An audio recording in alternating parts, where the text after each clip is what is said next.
pilnīgi pareizi. Tā Ingrīda tagad tavā ziņā. Ingrīda Zemīte, kā es teicu, viņa ir darījusi lausties darbu arī pēdējām vēlēšanām un tagad arī ar šīm. Un viņa jums iepazīstinās ar Saeimas vēlēšanām 3. oktobrī. Paldies, Ingrīda. Okay. Tu vienkārši paņem mikrofonu no turienes, ja tu gribi, ja? Jā. Jā. Tā. Līva, tu varēsi uzlikt to prezentāciju?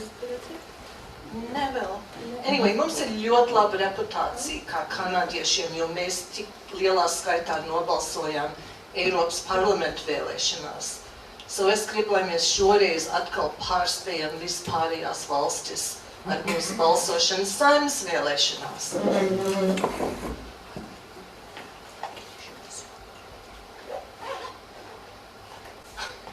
Ir Zoomā. Ir Zoomā. Ok, well, es paņemšu savas piezīmes. Es domāju, ka varēs. Jā, ok. Paldies. So es gribu dalīties ar informāciju par vēlēšanām, kas būs šoruden. So būs Saeimas vēlēšanas sestdien 3. oktobrī. Ļoti svarīgas vēlēšanas. So es pastāstīšu mazliet pamatinformāciju, kāpēc mums būtu jābalso, kā balsot, tas nav tik vienkārši vienmēr, kas ir tie šķēršļi, kas mums ir, kas ir mūsu rīcības plāns un ko mēs ceram, ka jūs katrs kā individs darīsiet. Kurš laiž viņus uz priekšu? Jā. Ok, so jūs varbūt visi zināt šo informāciju jau tagad, bet Saeimē ir 100 deputāti. Katrus 4 gadus Saeima tiek pārvēlēta, izņemot, ja valdība krīt starplaikā. Ir 5 vēlēšanu apgabali - Rīga, Vidzeme, Kurzeme, Zemgale, Latgale. Un tas deputātu skaits ir proporcionāli tam skaitam, cik ir iedzīvotāji 4 mēneši pirms vēlēšanām. So, piemēram, pēdējo reizi Rīgai bija 35 deputāti no tiem 100. Var balsot, ja ir Latvijas pilsonis un sasnieguši 18 gadus, un mēs balsojam Rīgas apgabalā.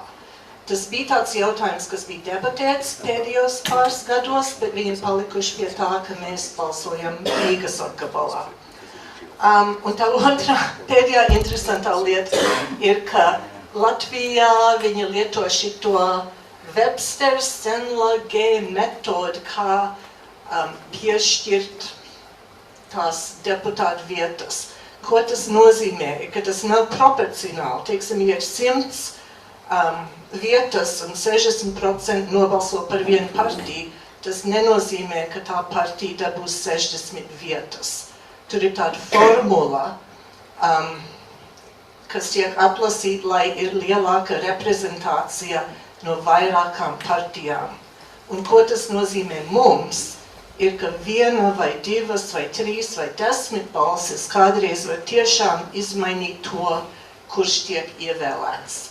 So tādā ziņā ir ļoti svarīgi, ka katrs nobalso, jo tām balsīm ir tā kā lielāka vērtība, nekā viņam ir šeit Kanādā, kad mēs balsojam. Un kāpēc balsot? Mēs visi esam Latvijā. Latvija nav tāda, kāda viņa varbūt agrāk bija, ka visi pilsoņi dzīvo Latvijā. Un es domāju, to var tā kā domāt, ka tā ir ģimene. So, ja tev viens bērns ir tagad aizvācies uz kādu citu pilsētu, viņš vēl ir tavā ģimenē. Viņš varbūt aizbrauks, viņš atnāks atpakaļ, bet tā ir ģimene. Latvija nav tikai Latvijas teritorija. Latvija ir Latvijas tauta. Un Latvija ir katra no mums, kas jūtam kaut kādu piederību pret Latviju. Un es domāju, ka šis ir jautājums, ko katram pašam vajag padomāt par to. Un varbūt palīdzēt citiem saprast, kāpēc tas ir svarīgi un kāpēc mums tiešām ir tiesība, nevis tikai tiesības balsot, bet kāpēc mums vajadzētu just, ka ir svarīgi, ka mēs nobalsojam. Arī esmu beigusi ar to tēmu. Bija pēdējā sēdē septembrī bija debats pārunas par šo jautājumu. Un Zanda Grauze toreiz teica, ka šoreiz vēlēšanas tiešām ir valsts pastāvēšanas jautājums. Un mēs to saprotam ar to, kas tagad notiek Ukrainā, kas notiek ASV. Pasaules situācija ir tāda, ka mēs kaut gan Latvija ir brīva, tā brīvība ir apdraudēta. Un mēs esam visus šos gadus pirms brīvības atgūšanas jau cīnījušies, lai būtu brīvība. Mums tagad vajag darīt, ko mēs varam, lai noturēt to brīvību. Es jau biju minējis, ka mazs balss skaits var mainīt iznākumu, un mēs balsojam, jo mums rūp Latvijas nākotnē. Tagad. Ir divi veidi, kā balsot. Viens ir klātienē, 3. oktobrī, un tur vajag darīt pasi vai EID karti. Mārīta Kļaviņa teica, ka mums būs 6 iecirkņi, mums būs 5. Bet man ir liels prieks par to. Hamiltonā pirmoreiz būs iecirknis, so tiem, kam nepatīk braukt uz centru, var nobalsot Hamiltonā. Edmontonā, man liekas, tikai vienreiz bija iecirknis 18. gadā. Tur mēs esam atraduši cilvēkus, kas to rīkos. Roberts aizgāja Montreālā, būs iecirknis. Mēs tiešām tā kā makšķerējām atrast cilvēks Vankūverā, mums tas izdevās, so Vankūverā arī būs. Mēs centāmies arī Kalgarijā nodibināt iecirkni, bet tur mums neizdevās. Un tur tieši tie kalgarieši pārsvarā teica, mēs nedomājam, ka mums vajag balsot. Tagad tas tiešām ir tāds jautājums, ko vajag pārvarēt. Mēs atradām 2 darbiniekus, bet neatradām to 3. Un arī var balsot klātienē vēstniecībā Otavā. Ja jūs nevarat tikt uz vienu no šiem iecirkņiem, tad ir iespēja balsot pa pastu. Un tur mazliet ir lietas mainījušās. So tā pieteikšanās ir no 29. augusta līdz 25. septembrim. Jāpiesakās online ar to mīļo EID kartiņu, ko ir jāmāk lietot. Ir jauna tehnoloģija, kur vairs nevajag tos lasītājus, bet var iestādīt tādu programmu EID scan uz vienu smartphone. So lietas ir mazliet labojušās, bet arī pašā laikā vēl ir problēmas. Bet viens labums, ko viņi ir mainījuši, ir, ka nevajadzēs vairs sūtīt to balsojumu uz Rīgu. Varēs sūtīt uz Otavu. So tas ir ļoti labi, jo es zinu, ka ir vairāk cilvēki, kas ir sūtījuši, viņi to izdara vēl, un tās balsas nekad nenonāk Rīgā. So tagad varēs uz Otavu.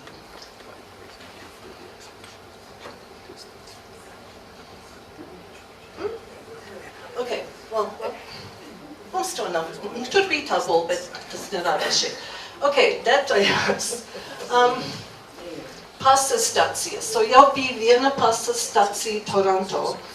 Kā es to saprotu, būs vēl viena.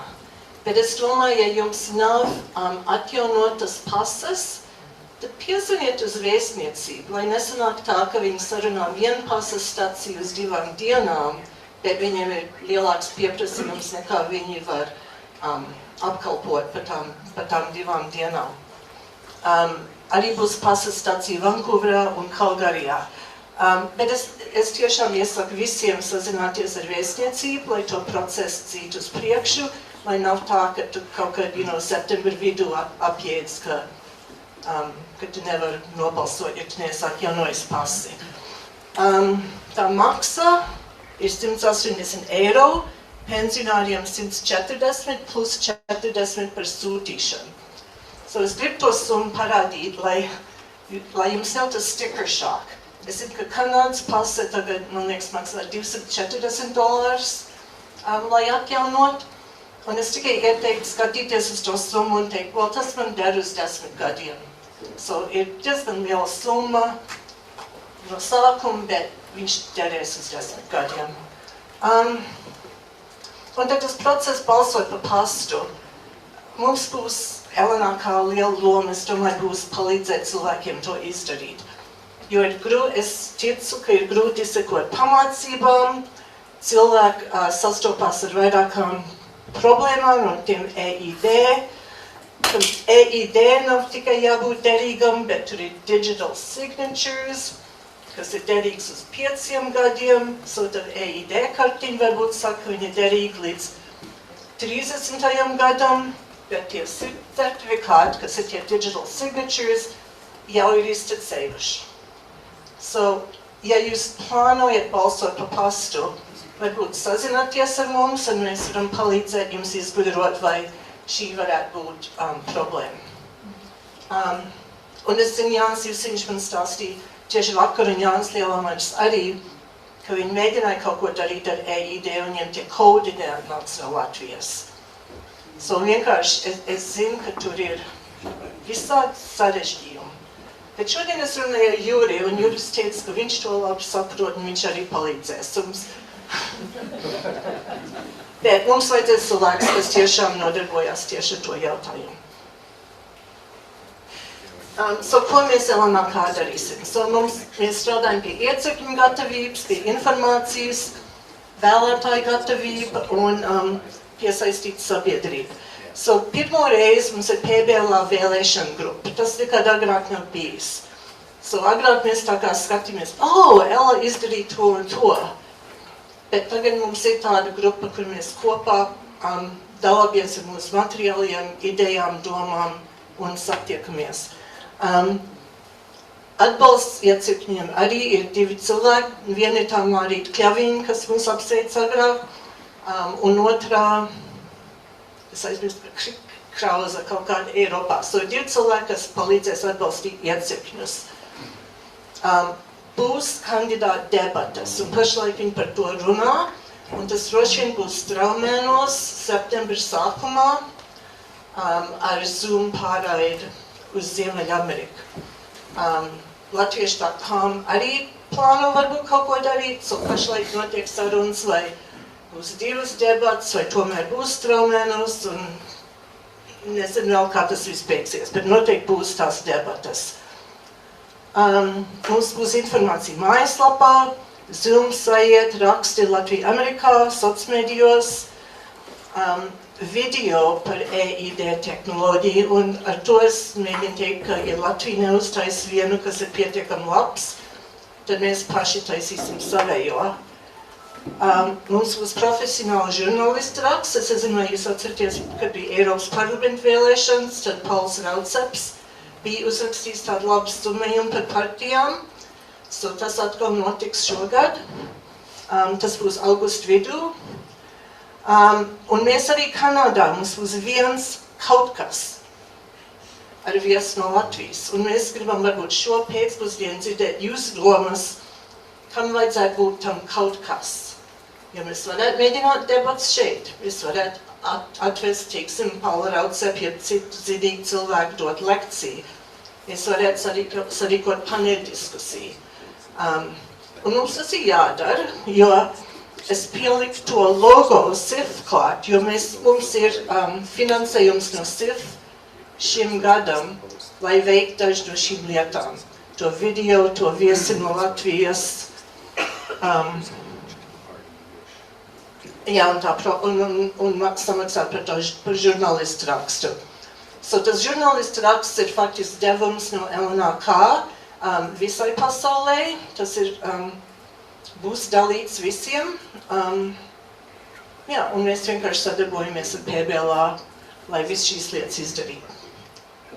Bet mēs neesam vienīgie, kam kaut kas jādara, lai mums katram individam arī ir jāgatavojās. So, šis ir tā kā visu mūsu use to do saraksts. Jā, Ulri? Jautājums par tiem kandidātiem. Ja tā balsošana notiek... Tad jādara, ka mikrofons. Nav Zoom cilvēki.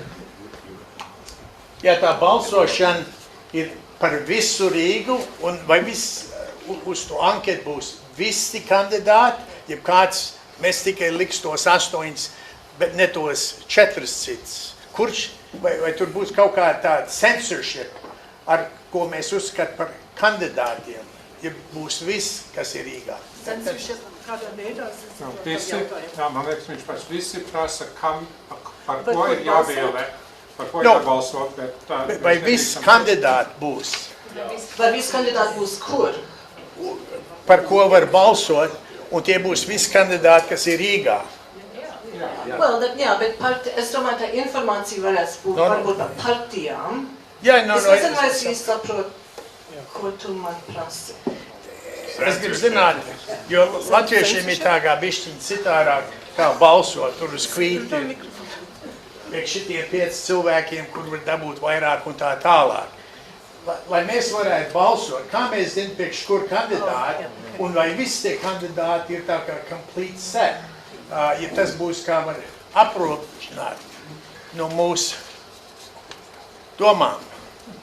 Oh, Ja tie, kas dotos kandidāts. okay. Zini, kā es domāju? Varbūt.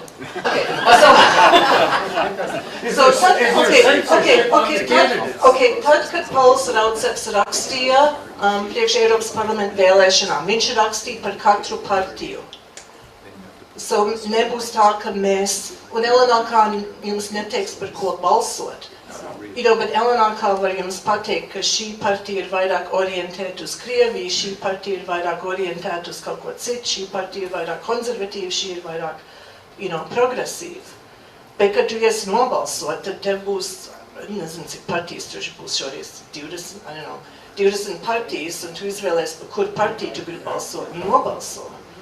So, nebūs nekāds censorship no LNK attiecībā uz informāciju par tām partijām, un mēs arī jums neteiksim, par ko balsot. bet ir vajadzīgs apmācīt par kandidātu. Jā, un tās apmācības ir svarīgas, right? Jo tu nevari aiziet nobalsot, un, tāpēc, ka Ivars man teica, ka man vajadzētu balsot par to un to. Bet tā arī nav slikta doma, jo, ja tev ir kāds, uz ko tu vari paļauties, tu zini, kurš seko Latvijas ziņām, kurš neseko. Bet es domāju, jāsāk jau tagad visai tai lietai sekot. Bet mēs arī nesagaidām, ka katru dienu izlasīs, visu informāciju, kas ir pieejama. Interesants jautājums, kad kandidātiem ir jāpiesakās? Kad kandidātiem ir jāpiesakās, es redzēju to datumu vakar, un man liekas, ka tas ir kaut kad jūnijā. Un es domāju, daudz kas var mainīties. Varbūt es iziešu šitai lietai cauri, un tad mēs varam parunāt vairāk par to jautājumu. So, pārbaudiet tagad savas pasas un EID kartas. Ja jūs nezināt, kā pārbaudīt certifikātu, derīgumu, atrakstiet man vai paprasiet kādam valdē. Nenokavē atjaunot pasi vai EID. Ja balsos pa pastu, jūs varat jau tagad mēģināt lietot savu EID. Jūs varat parakstīt vienalga, kādu Word dokumentu. Nav jābūt oficiālam dokumentam, lai izmēģinātu, vai jūs mākat parakstīt. Sāc informēties par partijām un kandidātiem, un lūdzu mudiniet savus draugus un radus, lai sāciet runāt par to, jo mēs esam cik 40 cilvēki šī istabā, bet Toronto pēdējo reizi nobalsoja vairāk nekā 300. Es nezinu, cik pilsoņi mums ir Kanādā. Vienā dokumentā bija rakstīts 3000, vēstniecība bija teikusi vēl lielāku skaitu. Pēdējo reizi mēs 600 kanādieši nobalsoja vēlēšanos, varbūt, ka šoreiz mēs varam tikt līdz 1000.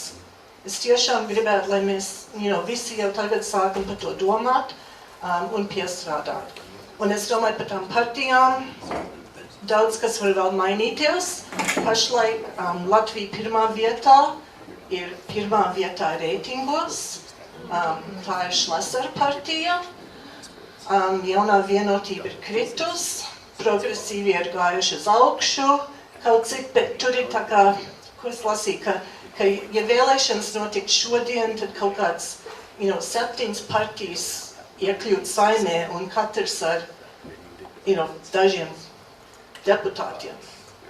So tas arī norāda uz to, ka katra balss ir ļoti vērtīga, jo mēs varam mainīt to 6 uz 7, to 10 uz 9 un tā tālāk. So, tas ir tas, ko es gribēju pastāstīt. Ja jums ir jautājums, mums laikam ir laiks uz pāris jautājumiem, ja ir. So, es arī Aija? Kad mēs redzam tos sarakstus, vai ne? Vai būs iespēja uzzināt, varbūt, kuri būtu jāslīpo ārā un pie kuriem pildi pusē? Aija prasa, vai būs iespēja dabūt padomu, kur likt krustiņus un kur likt mīnusus. Tas arī nozīmīgi. Tas ir nozīmīgi, bet es domāju, varbūt padomā par to, ka mums būs kāds sarīkojums. Varbūt septembra sākumā, nevar darīt to pat daudz agri, jo lietas mainās. Un ja mums ir tāds sarīkojums, tad cerams, ka cilvēki atnāks un prasīs jautājumus un dos savus padomus. Vai ne? Jo es domāju, ir daudzi ir cilvēki šī istabā, kas seko tām lietām. Un es domāju, labi, aprunāties ar tiem, kurus tu zini, seko politikai. Es zinu, ka mums ir daži, kas, pieder progresīvo partijai, viņiem būs savas domas, un tad citi varbūt, kas ir vēl atbalstījuši Nacionālā apvienība vai Jauno vienotību. Tās ir tās partijas, par ko mēs tradicionāli esam visvairāk nobalsojuši. So es domāju, ka jā, tu varēsi dabūt padomu, bet nebūs tā, ka LNK to kaut ko tādu, publicēs. Organizācijas kā tāds, mēs iedīsim ļoti paņemt. Nē. Bet mēs dosim daudz informāciju. Un ja kāds grib pieteikties tādai darba grupai, jo te ir diezgan daudz ko darīt, Jānis Lielamers būs tādā grupā, Ilza Maksiņa, un tad es ceru, ka mums vēl pievienosies daži, jo šis ir tā kā vesels projekts, kas būs ļoti svarīgs veikt līdz oktobrim. Un no zemesardziem, mana Latvija, mana atbildība, kāpēc mēs vispār darām visu, ko mēs darām. Balsosim. Liels paldies, Ingrīda!